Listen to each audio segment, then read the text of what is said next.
Good afternoon, guys. This is Workin, bringing you a quick update on Bitcoin. We're looking at Bitcoin to the US dollar on Coinbase 4-hour chart. And guys, things are looking good. First of all, I apologize for the quick update yesterday, guys. I wanted to get something out to you. I couldn't get a video out. I just got a quick text update out to you. And, I was wanting to talk to you more about yesterday. It was killing me. But, hey, man, if I would have, my family would have killed me. So, anyway. If you remember, though, in my last video, which I think was day before yesterday, it was titled Put Up or Shut Up, Time to Put Up or Shut Up. I said Bitcoin was reaching this area right in here, it coincided with this ascending support line. And let me just go ahead and draw it out here for you.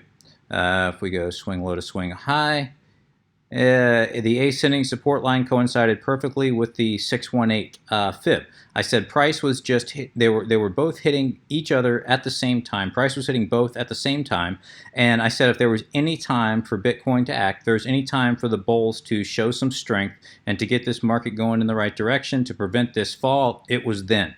That was it, and I'm happy to say that the bulls have They've started running, at least for now. We'll see if they've got any endurance, but so far things are at least in the short term, things are looking rather bullish, guys. We hit a perfect 618. That would make, from an Elliott perspective, guys, we know that this was going to be all primary wave 1, 2, and now we were looking for a 3. Something like that. Remember, we had our 5 subwaves in here, 1, 2, 3, 4, and 5. We had our A, B, C correction, and the wave 3, primary wave 3 here needs to be impulsive, guys. Remember now, waves 1 and waves 4, waves 1 and waves 5, they can be impulsive, but they don't have to be. Wave 3 has to be impulsive, according to Elliott. Wave 3 has to be impulsive, and this is why I'm very, very cautiously optimistic on the way that we've seen this wave. We nailed the 618, couldn't be a healthier zone to bounce off of, especially for a wave 3, and we're getting a nice impulsive look. We're getting some volume, that was 3 sums, some volume that's increasing, some follow through, some buyers entering the market. So again, guys, I'm cautiously optimistic for this bull run here. Doesn't mean we are going to get it, but we still got a long way to go, but I'm cautiously optimistic. So where is price heading next? Well, we see it's entered this zone here. This is a nice little supply zone up in here. You can probably see it better on the daily. Let me bring it up here. Last time we talked, at least on my video update, I said that if price broke up, it's going to hit resistance right here in this supply zone at about 6530 to 6620. It did just that. In fact, it's sitting right on top of that supply zone now. Unable to break through as of yet. It broke through by a wick, was quickly rejected by the bears, so the bears are still fighting hard.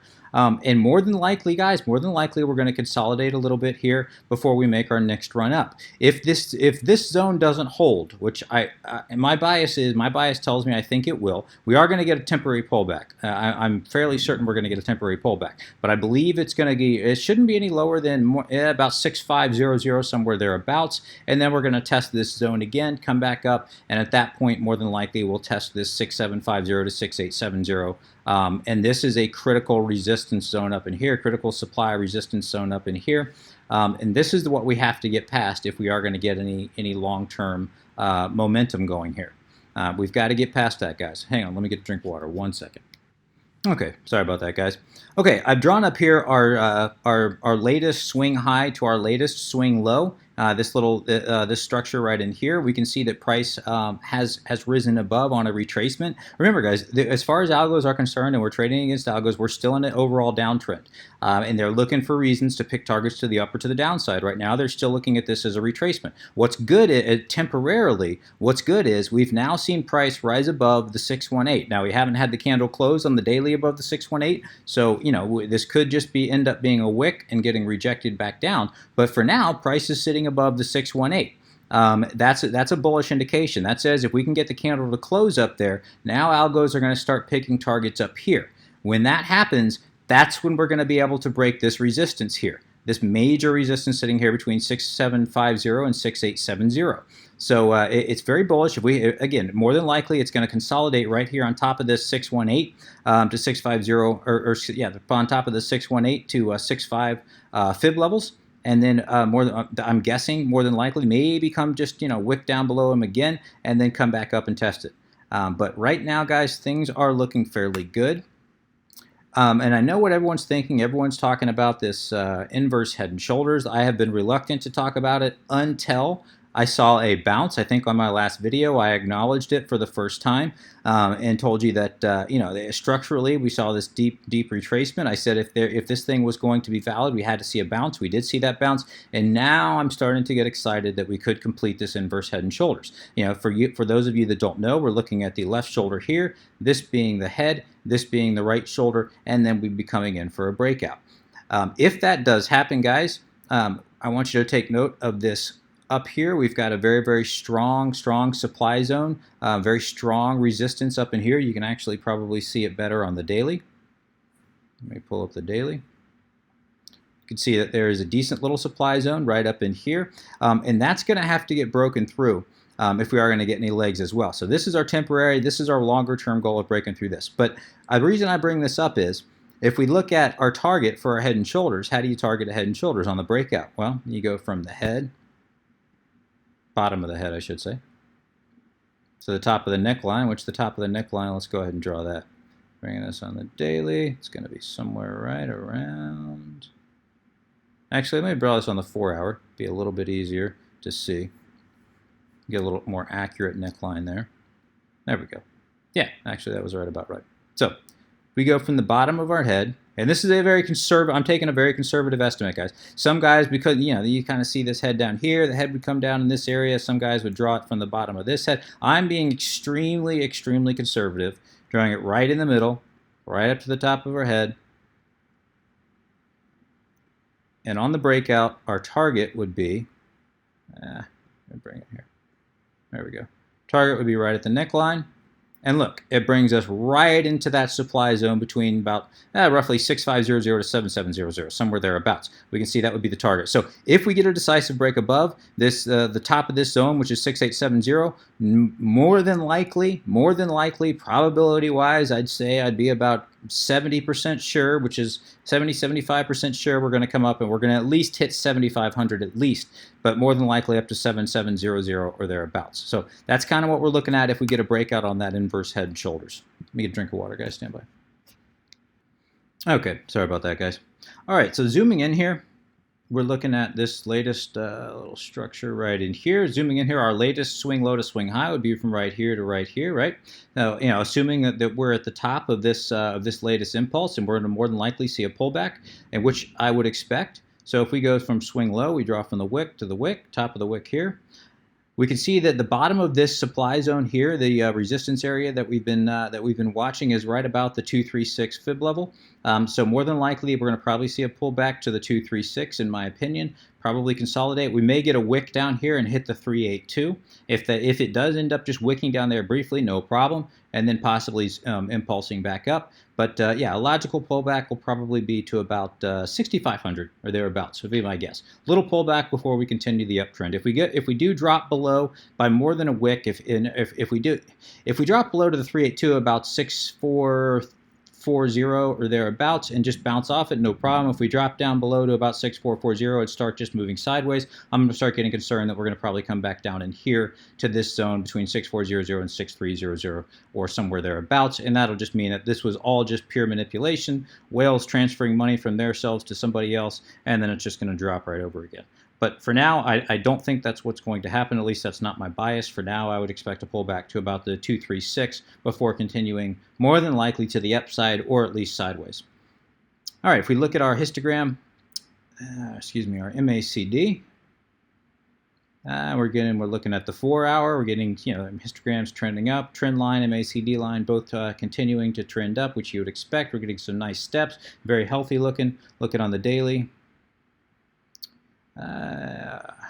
Right, daily as well, looking rather healthy, starting an uptrend. Both the MACD lines trending, signal lines trending up. So MACD is looking rather healthy. Looking at the RSI, And yeah, RSI sitting right in Mount Neutral Zone, looking at starting to get very bullish, continuing to trend up. Looking at the 4-hour, we can see that we're rather oversold. So yeah, this is again suggesting we're probably going to see a pullback, at least temporarily, just a nice little pullback before continuing to the, what my bias would be, continuing to the upside. Doesn't mean we have to do that, just means that, in my opinion, that's more than likely what is going to happen. Once we get that pullback, once we do get that nice decisive bounce, and not just consolidation, but a nice bounce confirmed by volume, at that point we're probably going to test the 6750 to 6870 resistance.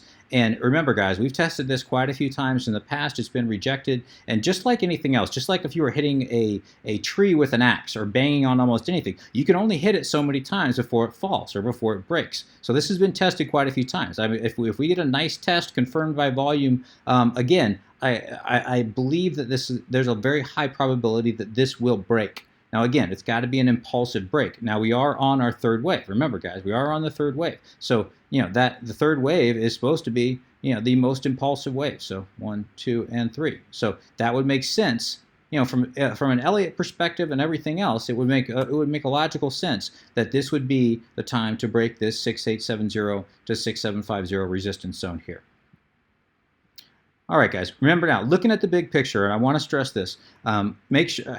While I'm short-term bullish, long-term I'm not convinced yet. I still believe we're in an ABCDE correction. I still believe that we had our ABC, we had our failed impulse wave denoted by X, followed by an ABCDE. Now, I hope this is just an ABC and we can get rid of this D and this E. That'll be invalidated if we break above this descending resistance line. If that happens, I'll start calling this an impulse wave up. And as of right now, it's not looking very impulsive, guys. So again, I do still believe that this is going to be a D and then back down for an E. Doesn't mean the E has to come back down far or create a new low. We could get a shortened D and then take off.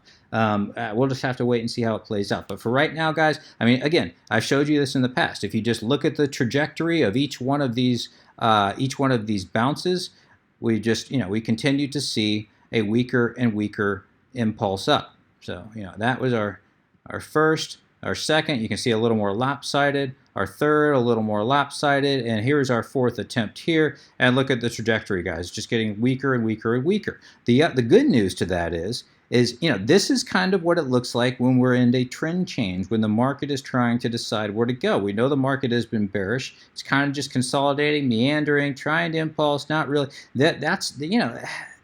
Yes, it's weak, but we're starting to see volume increase, and this could just be the start of a trend change. Very possible.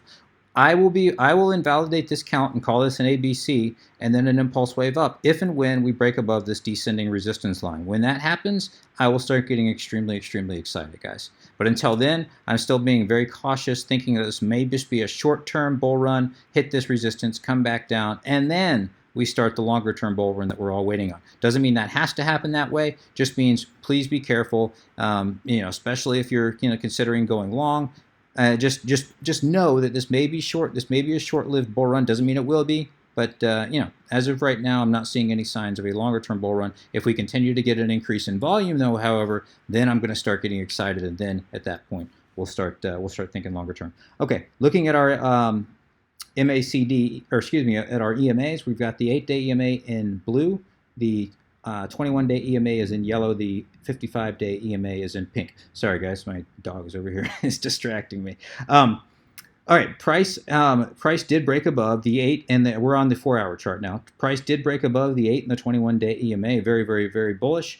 It was knocking on the door of the 55-day EMA. We know that's the all-important one to break to the upside, and it just obviously massively just boom, right above the 55-day EMA. Bringing along with it is the 8-day EMA, just broke above the 55-day EMA. The 21-day EMA is about to break above the 55-day EMA, at least that's what it looks like, and that would be a very bullish setup. That would mean, at least in the short term, in my opinion, on the 4-hour, when you've got the 8-day EMA on top, the 21-day EMA in the middle, and the 55-day EMA on bottom in the short term, that means at least a short-term bull run.